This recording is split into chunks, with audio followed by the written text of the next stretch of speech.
Hi guys, welcome back to Montana Off-Road. My name is Adam, and if you've been in the Jeep TJ community as long as I have, you hear a lot of the same questions over and over when it comes to Jeep TJs. Well, in this video, I'm going to be going over a lot of those common questions because they are important to know, so make sure to stick around to the end and see how many of these you already knew. Now, if this is your first time to the channel, a little bit about me. This is my 1999 Jeep Wrangler that I've owned for just over 7 years now. But I've been obsessed with learning about Jeeps for the better part of 15 years, and I've learned a lot during that time, and now I just enjoy sharing that information that I've learned with you guys.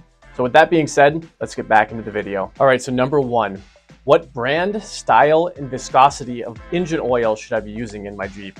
Let's start with synthetic versus conventional oil.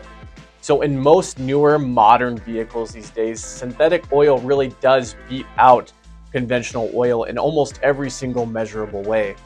The problem with that is the Jeep TJ is anything but a modern engine design. In all reality, Jeep TJ motors are more comparable to tractor engines than they are to any vehicle engines in the modern day. Now, is running a synthetic oil going to ruin your Jeep TJ's motor? Now, the answer is obviously no. But if you're going to run a synthetic over a conventional, it's going to cost you considerably more money and may come with some other drawbacks as well. Now, I've tried synthetic oil for my Jeep TJ in the past, so I'm speaking from experience when I say that I had a drip-free undercarriage in my Jeep TJ before switching to synthetic, and then I noticed after switching to the synthetic that when I parked my Jeep overnight, I'd usually come out to a new spot in the driveway. Now, with that said, switching to synthetic is not going to be the sole cause for why your vehicle is now leaking, but it does have a different molecule structure that runs thinner while your vehicle is running, and if you have any susceptible seals, it's more likely going to leak with a synthetic oil. As far as viscosity is concerned, there are a lot of differing opinions on the internet, but you can't go wrong with following the manufacturer's recommendations, which is to run a 10W30 in your vehicle, unless you are in extremely cold weather, in which case it suggests that you should go into a 5W30 instead. Now, Montana is a really good example of a climate in which you'd want to run a 5W30 in the winter just because of the extreme cold that we get. So what I do is I run a 5W30 during the winter, but then when we get into some warmer months, I'll switch to a 10W30. Now, lately I've been running a Valvoline high mileage oil that's been doing a really good job at keeping my vehicle leak free. So if you want to check that out, I'll leave a link in the description. Now, number two, what are some of the most common Jeep TJ issues that I should look out for? Now, I did an entire video on this question, and I'll leave it up here so that you guys can take a look at it, but I'll give you a brief overview of what that video contains. Now, a Jeep TJ's most common issues come from leaks, frame and undercarriage rusting, death wobble, of course, heater core leaks, exhaust issues, and Jeeps just being modified by do-it-yourselfers and not doing it right. But go ahead and check out that video up there if that interests you. Now, number three is playing the game of what is that noise coming from my engine bay? Now, this one is an incredibly common question that I see across various platforms, and you can usually narrow it down to a couple of the main culprits that are making these sounds. Now, the first one, and definitely one of the most common, is known as a lifter tick. So Jeep TJ engines were designed with flat tappet lifters, and as your TJ ages, those lifters can become loose, and that can create a ticking noise coming from your engine bay. Now, this is common in those older TJs and doesn't generally cause any harm to your engine unless those tappet lifters were to get loose enough to where they'd fall off, in which case they would ruin your camshaft. Sometimes a simple oil change or adding a little bit of oil is enough to resolve this issue, as having dirt in your oil or having too little oil can cause this ticking noise. Now, if that doesn't do it, another way that you can combat this lifter noise is to use an oil stabilizer such as Lucus to help quiet down that engine bay. Now, a product like this is petroleum based and is formulated to prevent heat, wear, and friction, and also quiet down your engine bay. Now, you can use this additive for up to 60% of your total oil in your vehicle, and it does help for reducing the sound of that lifter tick. So if you have a lifter tick and you want to give it a shot, I'll make sure that I leave a link down in the description for you to check that out as well. Now, the second reason for a ticking noise, commonly mistaken for a lifter tick, is a leak or a crack in your exhaust manifold. Now, Jeep TJs are notorious for a cracked or leaky exhaust manifold, so it's definitely something to look out for.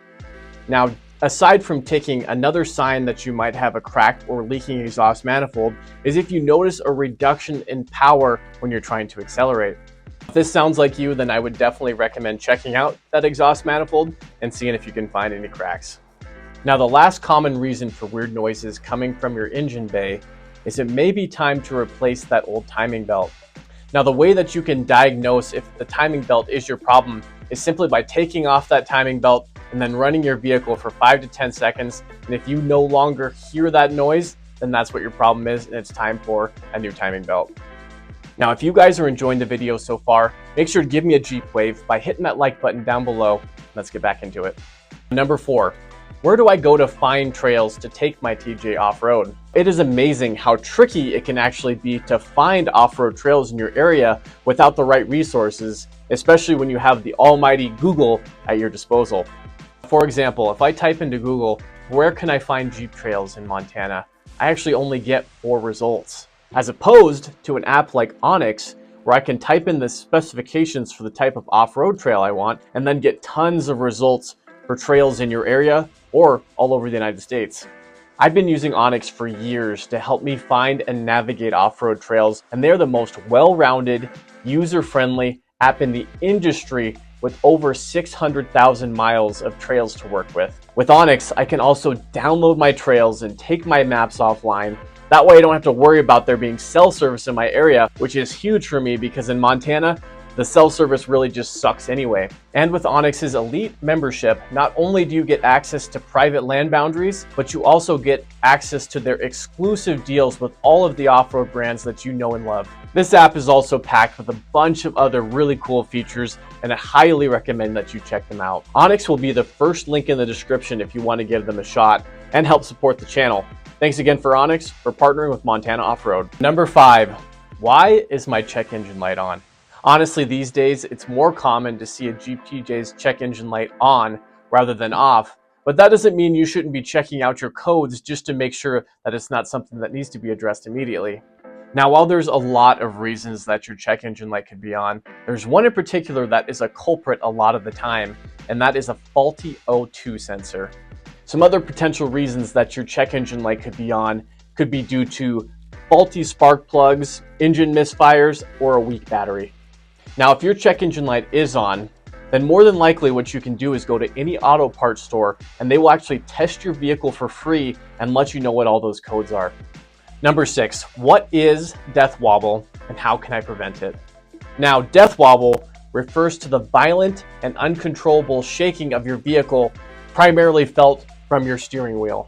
Now, the problem with death wobble is it usually occurs at higher speeds, making it incredibly dangerous. If unfortunately you do experience death wobble, your vehicle is going to feel like it's shaking apart. Now, while the most common cause of death wobble is from loose or worn out suspension or steering components, there are some other things for you to look out for.